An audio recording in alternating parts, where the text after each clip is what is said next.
อนนี้เราก็มาฮอดสถานที่จัดงานแล้วเนาะอันนี้เครื่องลุงตุงนั่งอยู่เนาะเพราะว่าทีมงานยังอยู่พุ่นท่าแล้วเนาะ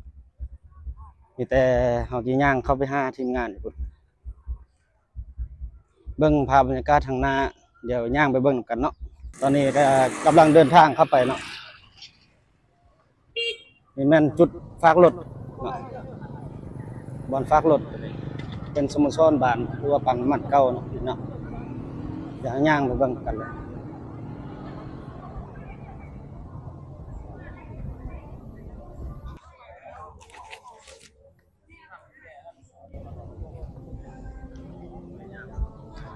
เช่นนี้มีบอนไข่ปิงเลยเนาะอันนี้ปีเอ็นหรือปียังนี่ปีเอ็น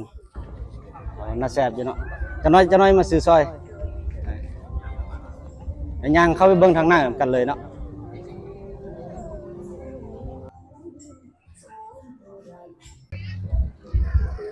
เดี๋ยวเบิ่งภาพบรรยากาศหน้างานกันเนาะอะไรคนเริ่มไล่แล้วเนาะพอดีย่างเข้ามานี่จะเห็นบอลลิ้นเล็กน้อยเนาะแล้วก็ใช้น้ำคลองนี่แหละเนาะผู้เดียวเครื่องจะขนุ่งขนั่งได้นิดนึงผู้ถ่ายคลิปนำกันมากก้อนแต่เช้าคนละเนาะนี่เขานำมาเดี๋ยวเบิ่งภาพทางหน้ากันจะมีหานค่ายเครื่องออมข้างตามแคมทางเนาะ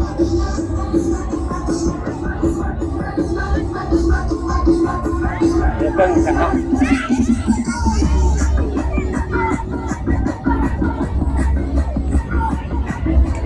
มีหานค่ายมั่งไหมค่ายปีงค่ายพนมสัตว์กลุ่มเป่าเดี๋ยวจิพาเลาะบนแค่นี้ก็เนาะเราจึงเข้าไปหาพระเจ้าอยู่ข้ามใสเนาะอันนี้น่าจะแม่นทางเข้าไปข้ามใสบนพระเจ้าเสียทรงเหือเนาะแต่จิพาเลาะเบิ่งแค่นี้ก่อนเราเบิ่งบนเขตคนที่พระเจ้ามาเลาะ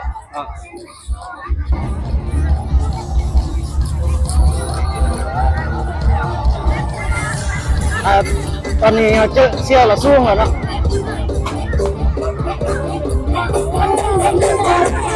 เสี้ยวเราสู้แล้วเนาะไอ้ม่านอยู่บ่เสี้ยวม่านบ่เล่นหนึ่งเบิ่งดูกิจการเพิ่นนี่เนาะกิจการเพิ่นมีหยังได้มีปืนแล้วก็มักเบงกับปิ้งมียิงปืนเนาะสัตว์ปืนเบง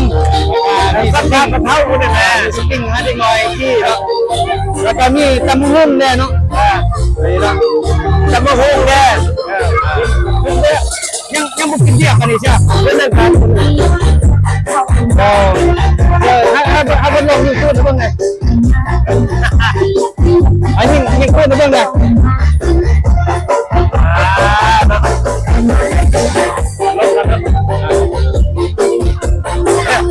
เดี๋ยวเป็นลองยิงปืนก่อนอันนี้ปืนยาวเด้อปืนยาวนะเจน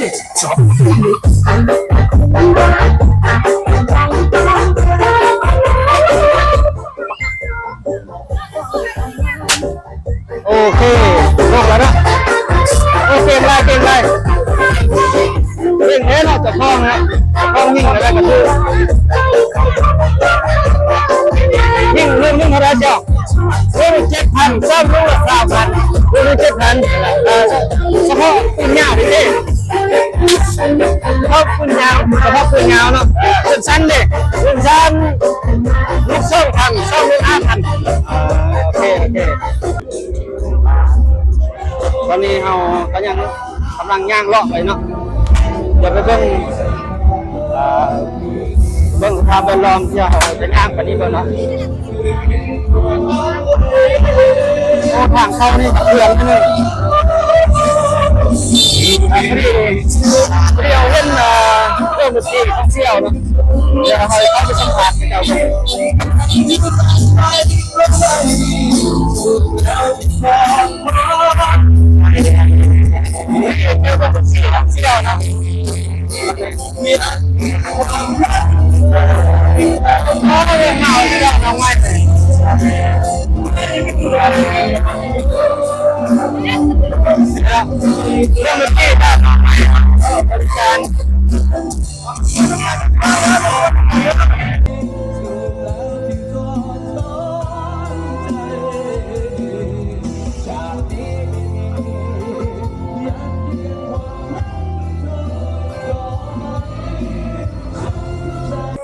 เวลาเขาจะเริ่มงานหรอวะ เริ่มแล้ว เริ่มแล้ว กำลังจะเริ่มแล้ว กำลังจะเริ่ม อันยังบ่ทันลงจากล่างเทื่อบอกเหือ ลงได้แล้ว ลงได้ละ โดย บ้านได้ลงก่อนล่ะ วง โอ้โห ไม่ได้ไปเบิ่งก่อน บ่ได้เบิ่งเทื่อเดี๋ยวเข้าไปถามเบิ่งคนออมทางแค่นี้นะเบิ่งกันเนาะขอบใจมื้อนี้เพิ่นอาสาเป็นพิธีกรให้เนาะ ใคร เดี๋ยวย่างเลาะเบิ่งเลยไป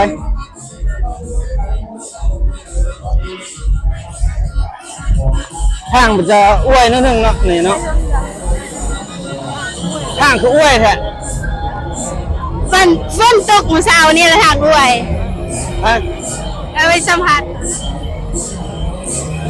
เดี๋ยวนี้เห็นสมาชิกแล้วเนาะ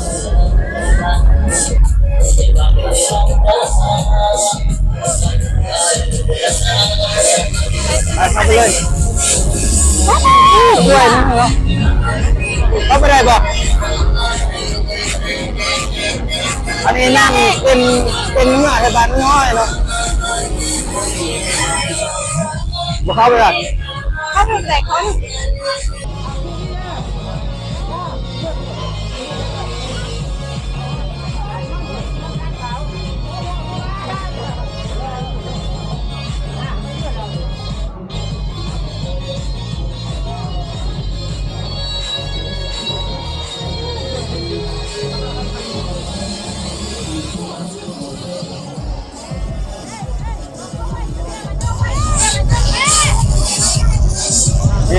ภาพบรรยากาศเนาะ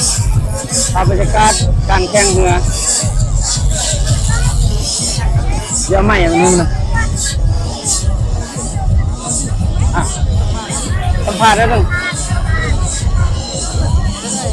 จะได้เมื่อบานเฮาลงหรือวะลองนึ่งแล้วลองนึ่งละชนะรัสเซียได้แล้วได้แล้วได้ลองนึ่งแล้วแข่งกับบานได้ยังว่าประทับใจขับคนได้โมโห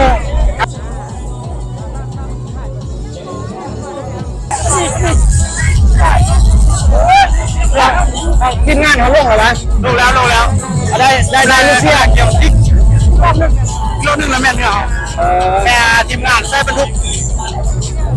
เชียร์หรือใดร่วงนี่มูเรนเอาเหือกไปแล้วลงมาด้วยชนะจะมากันเสียสุดใจ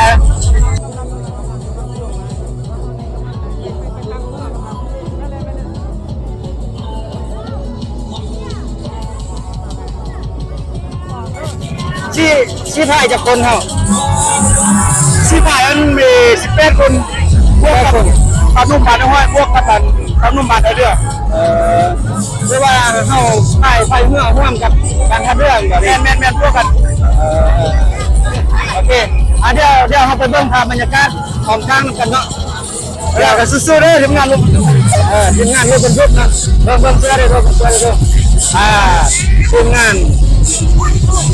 านใช้บรรทุกโอเคเดี๋ยวเขางานเกิบกันเนาะเดี๋ยวนี้อันตรายเอาเกิบมาเลยเดี๋ย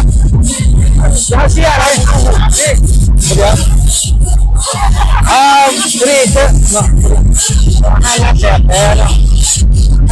อันนี้มาต้มมาเสียบ้านได้นี่ต้องเพียงเรื่องเพียงใช่เงี้ยมาได้อันนี้เลยมาเสียเมื่อบานได้อยากได้มันทุกเสียเมื่อพ่อมันทุกอันนี้เลยใช่มันทุกอันนี้เลยเสียเมื่อบานได้นี่ทีมงานใช่มันทุก อันนี้ดิ ทีมงานใช้บรรทุก ทีมงานใช้บรรทุก ทีมงานใช้บรรทุก ทีมงานใช้บรรทุก ทีมงานใช้บรรทุก คนว่าบ่มีทีมงานคนว่าเนาะทีมงานใช้บรรทุกนี่คือว่าเต็มที่เนาะอันนี้ดิทีมงานรถจกทีมงานรถจกทีมงานรถจกกันเนาะนี่เนาะตอนนี้เนาะคือว่าเบิ่งจากสายตาตอนนี้นี่คือว่ากินหลายโพดเนาะกินเสื้อสีเหลืองเนาะกับเรื่องแดงคือว่าสีเหลืองมันกินคาดเลยเนาะ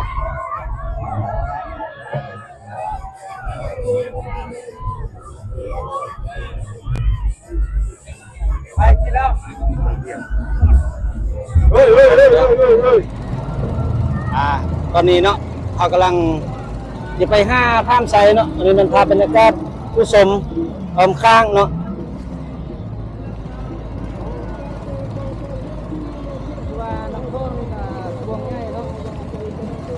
อันนั้นเป็นขั้วที่เราข้ามมาตอนเที่ยวที่รถมาทำบิดนะเนาะภาพบรรยากาศสวยงามเนาะอันนี้เป็นโค้งเส้นโค้งเสียเนาะคือก็จะเสียอยู่เมื่อเลยเนาะนี่เนาะก็จะเสียเลยครับยืมเลยลูกผู้สาวน่ะคือว่าที่นี่คนน้อยหน่อยเนาะเรื่องกันน้อย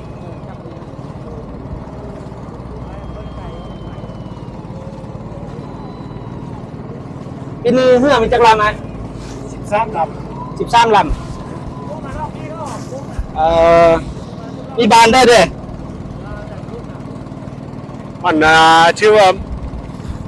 บ่ได้น่ะมันบ่มาน้ำบานนะเดี๋ยวนี้มันมาแต่น้ำแบบ เป็นคล้ายๆคือสโมสรเนาะ โดยแม่นแล้วคล้ายๆฉันเนาะ คล้ายๆ เพราะว่ามันมีหลายบานโฮมกันแมันบอก แม่นคือบานเฮานี่บานเรือห้อยนี่โฮมกับบานกระเรือแมันบอก แม่นมันมาแล้วเป็นบาน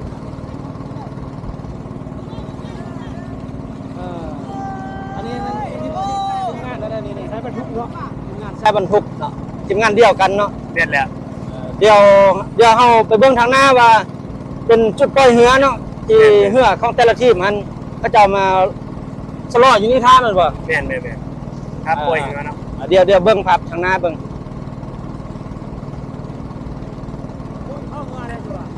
อันเหือนี่สิพายเป็นจักคน 25ลงมาเนาะ 25คนลงมา สิแผ่25คนเนาะคือว่าคันเกินนั้นแม่นคือว่าบ่ให้ลงแข่งแม่นบ่ แม่นถือว่าสละสิทธิ์ โอเคอันเหือบานน้าเล่าได้มาบ่นี่ ถ้าเราบ่ได้มา มาเนาะนั่นแท้ไปค่า แม่น้ำบานมาแต่บานโพน เรื่องนั้นแม่นทางสัญญาณมันบอก คณะพวกธุรกิจมัดเนาะ พวกนักธุรกิจมาเนาะอันนี้น่าจะเป็นหัวพะนีบเนาะพะนีบเป็นบ่อนี่ เดี๋ยวแล้วอันนี้ หัวพะนีบเนาะ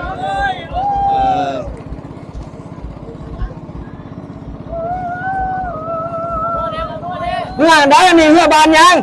ไอ้บริการเนาะ อายบริการบ่อายบริการเนาะอันนี้เมื่อบานได้เมื่อได้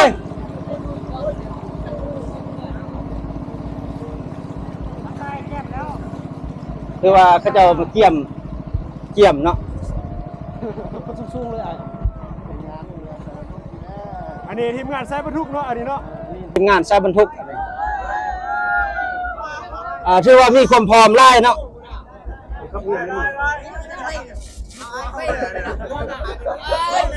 ความพร้อมไล่เนาะ เอาไว้บ่ชูบ่เฮ้ย ขึ้นมาแล้วจิบกินเขาเลยไอ้เกี่ยวทันทีดีเลย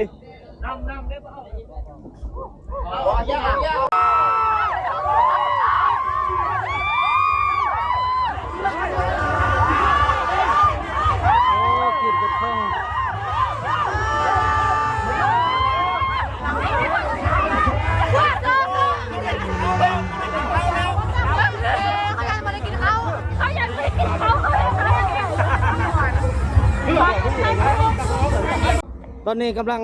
เดินทางไปเบิ่งลำวงเนาะ ระบงแถวเขาเจ้าทรงเหือหั่นแหละเดี๋ยวไปเบิ่งว่าบรรยากาศเป็นอะไรมื้อนี้มานำหัวหน้ามีหัวหน้ายินอยู่บนท่าแล้ว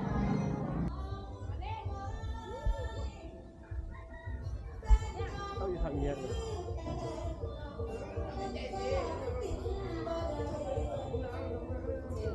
โอ้ยแน่ๆไม่ได้คนเนี่ย แค่มาหรือเปล่าให้เงามาเฝ้ารอเธออีกสักครั้งไม่น่าเชื่อเลยว่าเพียงหนึ่งคืนที่แล้วได้เจอทำให้หัวใจฉันเพลิด ไปเดี๋ยวนี้เขาย่างไปเข้าเบิ้งระบงกันเนาะว่าเขาเจ้าลิ้นเขาเจ้าม้วนอะไร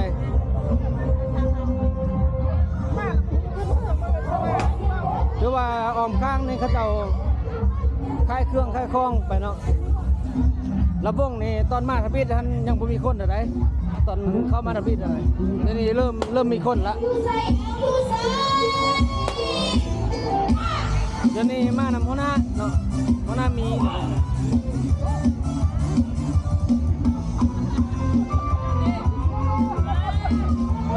เดี๋ยวไปรอก่อนคือว่า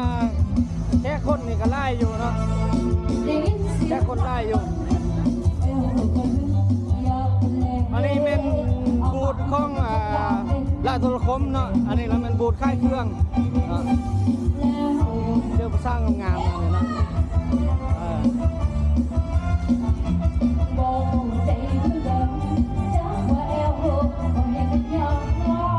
ค่ายเครื่องดีอยู่วะค่ายเครื่องไอดีอยู่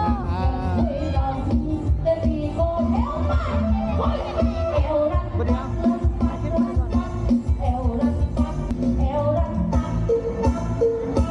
เดี๋ยวเราไป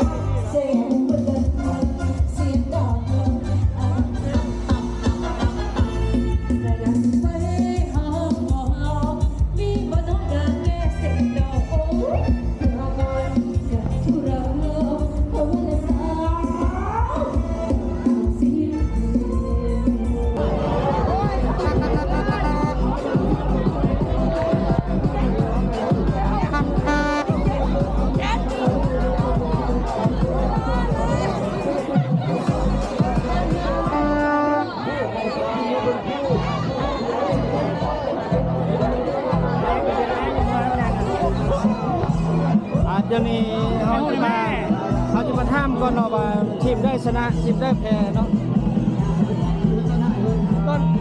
ตอนนี้มันทีมได้ชนะทีมได้แพ้ได้ไม่ได้สุดเก้านี่มาด่าชนะเลย